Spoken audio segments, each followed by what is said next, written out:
মৰমৰ ছাত্ৰ-ছাত্ৰীসকল, জাতীয় বিদ্যালয়ৰ ষষ্ঠ শ্ৰেণীৰ ছাত্ৰ-ছাত্ৰীসকলৰ বাবে ইংৰাজী পাঠ্যপুথিখনৰ পৰা মই এটি কবিতা লৈ আহিছোঁ। কবিতাটিৰ নাম হৈছে লিটল চিলভাৰ ফিছেছ। প্ৰথমতে মই কবিতাটি মাতি দিছোঁ, তোমালোকে চাই যাবা। Little silver ফিছেছ।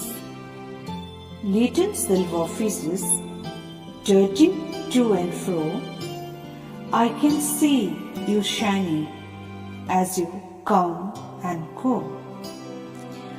In the bright cool water, merrily you play. That is very pleasant on a sunny day. But when winter pauses through this pretty glen, little silver fishes, what do you do then? কি কৈছে little silver ফিছেছ ডাৰ্টিং two and ফ্ৰ।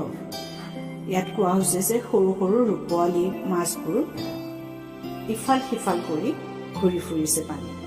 I can see you shining, মই দেখা পাইছোঁ তোমালোকৰ জিলিকি আছা। As you come and গ', তোমালোকে অহা যোৱা কৰি থাকোঁতে যে তোমালোকে জিলিকি আছা সেইটো মই দেখিবলৈ পাইছোঁ। In the cool bright water merrily you play, এই উজ্জ্বল শীতল পানীত তোমালোকে আনন্দেৰে খেলি আছা।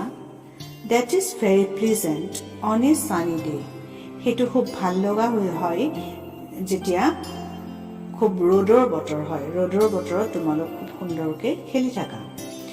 বাট ৱেন দ্য উইণ্টাৰ পজেছ, কিন্তু যেতিয়া শীতকাল আহে, থ্ৰু দিছ প্ৰিটি গ্লেন, এই উপত্যকাটোত, সুন্দৰ উপত্যকাটোত, লিটল চিলভাৰ ফিছেছ, সৰু সৰু ৰূপোৱালী মাছবোৰ, what do you do then, তেতিয়া তোমালোকে কি কৰা?